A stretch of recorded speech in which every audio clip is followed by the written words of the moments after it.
फकीर आदमी है, झोला लेके चल पड़ेंगे जी। नमस्कार, मैं प्रिया, आप देख रहे हैं पब्लिक इंट्रो। दोस्तों, अब तो लग रहा है कि हमारे प्रधानमंत्री नरेंद्र मोदी जी 17 सितंबर के बाद फकीरों की तरह झोला उठाकर जाने वाले हैं। उन्होंने कुछ समय पहले ये तो बात कही थी, वो जो कि मैं तो फकीर हूँ, झोला उठाकर चल दूंगा, तो वो बात जो है अब सच होने वाली है। ऐसा हम इसलिए कह रहे हैं क्योंकि प्रधानमंत्री नरेंद्र मोदी खुद एक के बाद एक ऐसे संकेत दे रहे हैं जिसके बाद सवाल उठ रहा है कि क्या 17 सितंबर के बाद देश को नया प्रधानमंत्री मिलने जा रहा है। अब आपके मन में सवाल होगा कि मोदी ने अपने रिटायरमेंट को लेकर कौन सा संकेत दिया है और मोदी के बाद ऐसा कौन अगला प्रधानमंत्री होगा।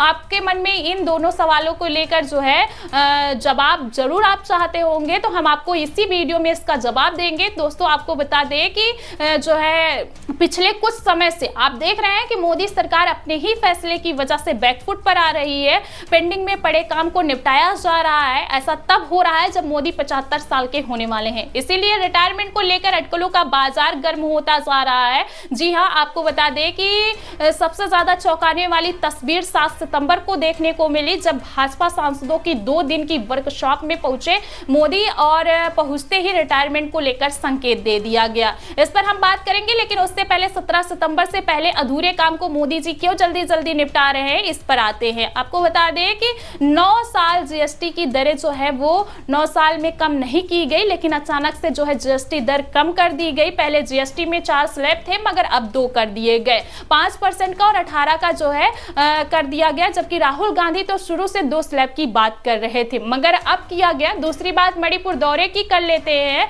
प्रधानमंत्री नरेंद्र मोदी 13 सितंबर को जो है 2 दिन के लिए मणिपुर दौरे पर है और आपको पता ही है कि 2-2.5 साल से वहां जो है मणिपुर की जनता आग में झुलस रही है। हिंसा चारों तरफ नजर आ रही है, लेकिन मोदी जी ने मणिपुर की तरफ झांक कर नहीं देखा। लेकिन 2-2.5 साल में रिटायरमेंट से पहले प्रधानमंत्री नरेंद्र मोदी मणिपुर की दौरे पर भी गए हैं। पार्लियामेंट ठप रही, लेकिन आपको बता दें एक तरफ जिस तरीके से देखा कि हंगामा होता रहा और सड़क पर प्रदर्शन होते रहे, विपक्ष विदेश यात्रा पर रहने वाले मोदी जी के से बार बार ये कह रहा था कि एक बार मणिपुर जाइए, वहां की जनता से बात कीजिए, उनका दर्द सुनिए, लेकिन ना मोदी गए और ना ही मणिपुर पर एक शब्द बोला। मगर अब आखिरकार उसी मणिपुर का मोदी जी जो है दौरा कर रहे हैं। मोदी जी 13 सितंबर को मणिपुर में हैं। यहाँ गौर करने वाली बात यह है कि 17 सितंबर से 4 दिन पहले जो है वो मणिपुर दौरे पर जा रहे हैं। इसके अलावा दोस्तों, पिछले कुछ महीनों से मोदी धीरे धीरे अपना कामकाज जो है ट्रांसफर कर रहे हैं। उनका लगभग काम जो है अमित शाह देख रहे हैं। राज्यसभा में ऑपरेशन सिंदूर पर मोदी को जवाब देना था, लेकिन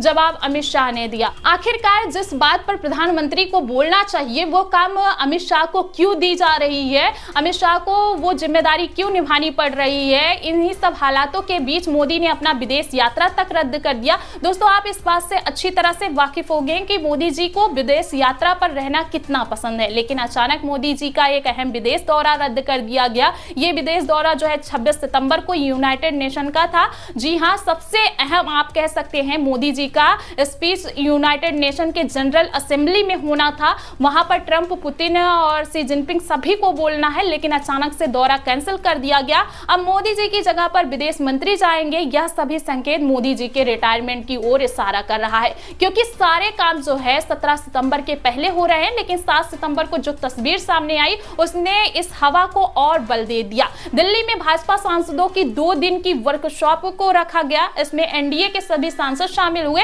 मगर प्रोग्राम से मोदी की तस्वीरों ने सबके होश उड़ा दिए। सवाल उठने लगा कि सबसे आगे चलने वाले मोदी जी अचानक पीछे क्यों बैठे। उनके साथ कदम से कदम मिलाकर चलने वाले जेपी नड्डा, अमित शाह और राजनाथ सिंह नजर नहीं आ रहे, बल्कि मोदी जी एकदम अकेले बैठे दिखाई दिए। चेहरे पर परेशानी साफ झलक रही, जबकि भाजपा के सारे सांसद सबसे आगे वाली लाइन में बैठे हैं। मगर मोदी जी कहां पर है, यहां पर बैठे दिखाई दिए हैं। इस तस्वीर को खुद नरेंद्र मोदी के एक्स अकाउंट से शेयर किया गया है। दोस्तों, आप खुद ही सोचिए कि कितनी चौंकाने वाली तस्वीर है।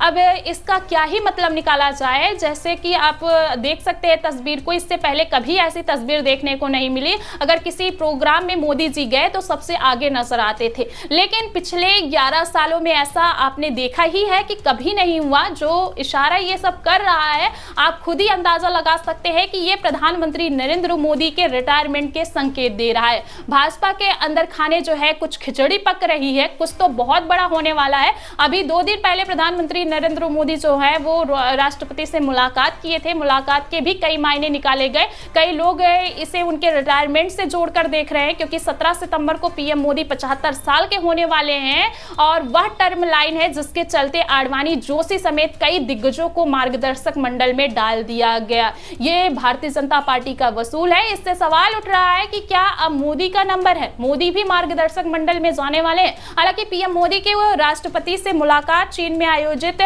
सीओ समिट में शिरकत करने के बाद हुई है और आमतौर पर यह होता है कि जब प्रधानमंत्री किसी भी वैश्विक मंच पर भारत का प्रतिनिधित्व करने पहुंचते हैं तो वहां से लौटकर राष्ट्रपति को उसके बारे में जानकारी देते हैं। मगर आपको याद होगा कि इससे कुछ दिन पहले संघ प्रमुख मोहन भागवत के एक बयान ने सियासी हलचल पैदा कर दी, जब उन्होंने एक कार्यक्रम के दौरान भरे मंच से कहा था कि 75 साल की उम्र में रिटायर हो जाना चाहिए ताकि दूसरों को मौका मिले। 75 वर्ष की साल जब वो ओढ़ी जाती है तब उसका जो है अर्थ ये होता है कि अब आपकी आयु हो गई है।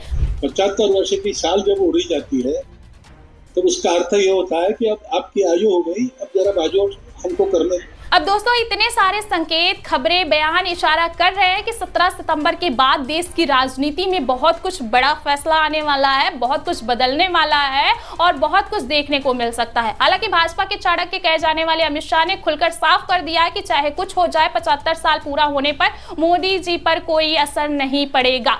तो ये जो है प्रधानमंत्री नरेंद्र मोदी के लिए नहीं लागू होता है, बाकी अन्य नेताओं के लिए लागू हुआ, जैसे आडवाणी के लिए, जोशी के लिए और अन्य सभी नेताओं के लिए ये लागू हुआ। लेकिन प्रधानमंत्री एक अनोखे ऐसे बीजेपी के नेता हैं जो 75 का नियम उन पर लागू नहीं होता। फिलहाल आप सभी को क्या लगता है, क्या प्रधानमंत्री नरेंद्र मोदी को 75 के होते होते रिटायरमेंट हो जाना चाहिए? कमेंट बॉक्स में अपनी राय जरूर दें।